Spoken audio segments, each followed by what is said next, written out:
New exciting thing to tell you about the Thread Arts Collective, all about bringing people together for shared experiences in the arts. And we've got the founding members on the Mass Appeal couch. We've got Jeremy King, Eddie Haugen, Andrew Atkin on the end over there, and Eli Hellman. They're here to tell us more.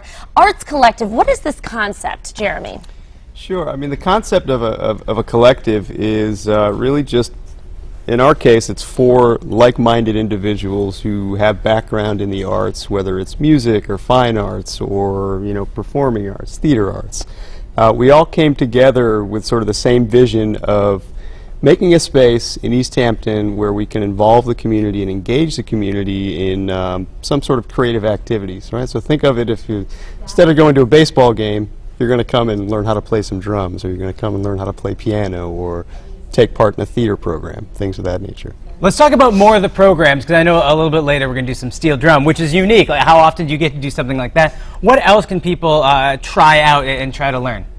Well, we have a rotating gallery. Also, in addition to people taking classes, we do private lessons. Andrew's recording, a wonderful, masterful recording engineer, and he's been recording people there as well.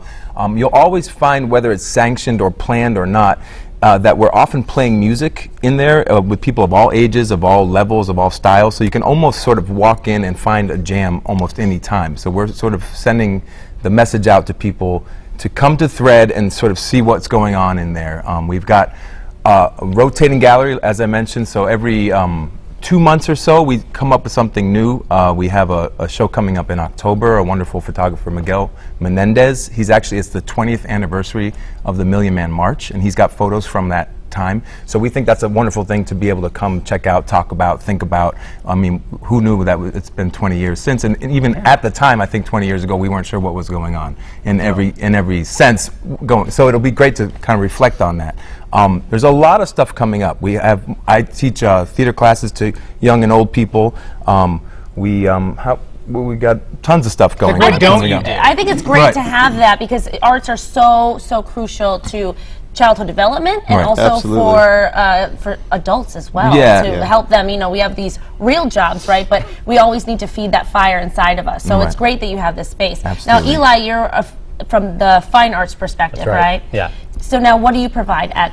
Well, I do pen and ink drawings, and so sometimes in between some of the gallery shows, I show my work there along with some of Eddie's paintings, and we have other work that we show. Very cool. And I help curate the shows, the gallery shows. And when I'm in town, I do a lot of traveling as well to sell my artwork. You know what's awesome too? It's a great spot to hang if you think about it, because people our age, you go to a bar if you want to hang out. There's not a lot of options once you've left college to hang out with people and to find like-minded people. So people can do that. To go and record a song with Andrew, right? Yeah. So you do recording and private music instruction? Yeah, we have a nice studio downstairs where we do a lot of recording. We have lots of instruments and gear, and I have lots of talented students, and I teach guitar, drums, piano. It's a really nice space because the upstairs is a little different than the downstairs, and you can really get a feel for different zones. And right, like the fine arts are upstairs, recording downstairs. Exactly. Sounds like it's a space you really need to see to understand this yeah. collective, right? And we are open every second Saturday is Art Walk in East Hampton, and we're actually part of the new cultural, Cottage Street Cultural District. And there's a ton of other businesses and things going on there in East Hampton, on Cottage Street, at Eastworks, all the way down the strip, basically. Well, we got to have them back and talk all about what's happening in East Hampton, because you are a part of that. Thank you so much. Oh, thanks for it was our pleasure. It's so nice to see you, Ashley, and Seth. Nice to be here. So a call out to artists. Check out Thread Arts Collective. Absolutely. Look, like us on Facebook. It's the Thread Arts Collective, or also on the threadartscollective.com. You can send us an email. And we're looking for visionaries and other professional artists and teaching professionals to come and talk to us about ideas and come see us. Thank you guys so much. Thank you so much. So we're going to get up and walk on over and do a little cool thing. And now we're joining John Adams. He is founding member of Rum and Steel. He's also steel drum instructor at the Thread Arts Collective in East Hampton. Nice to have you here, John. Thanks for having me here. And you don't travel anywhere without your steel drums, right? Never. I have a backpack with a steel drum at all times. It's a large backpack. Yes. This is a unique opportunity for adults and kids to learn how to play this instrument. It is. As far as instruments go, how difficult is learning a steel drum? It's not any more difficult than any of your basic instruments, whether it be piano, guitar, drums. It's all got its little quirks, but once you figure out the basics, it's just like anything else. I've actually never, until now, looked inside of the steel drum to see how it is, but it really is broken up. There's a method to the whole thing. Yes. Yep. Which makes sense, right? Yep. So how is it broken down? The normal lead pans, these are lead pans, these and this one are lead pans or tenor pans. They're usually in fourths going to the left and fifths going to your right. That's your basic format for a lead steel drum. And the way that it's made, these are hand punched, or these days they're machine punched, but it creates each note using different instruments. Yeah, everything's hand hammered. Uh-huh. It starts as a flat 55-gallon oil drum.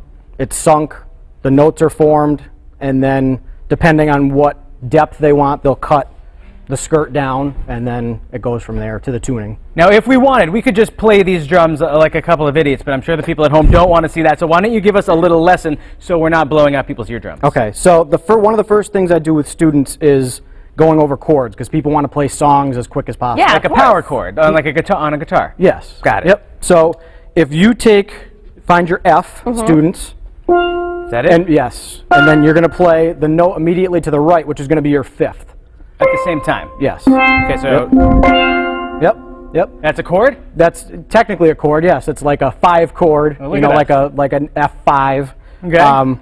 Then what you can do is shift over to your B flat, just one note each to the left. Yep. Okay. Yep. So you could do something like... Yep.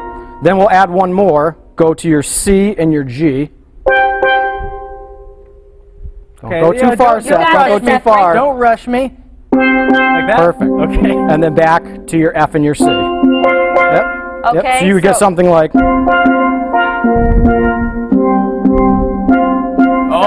yeah. Can I try? Give it, yeah, you go, Ashley. You have one of these at home, don't you? No, I don't. You're cheating. You bought one. You bought one. So there's a Western Mass Pan Project, and people can be a part of this, learn how to do it. I'm going to get one. Yes. Backyard parties at my house, we be jamming. Yep. Thank you so much for doing this for us. I'll take it. Don't go anywhere. More Mass Appeal coming up right after this. More steel drum music. More steel drum music.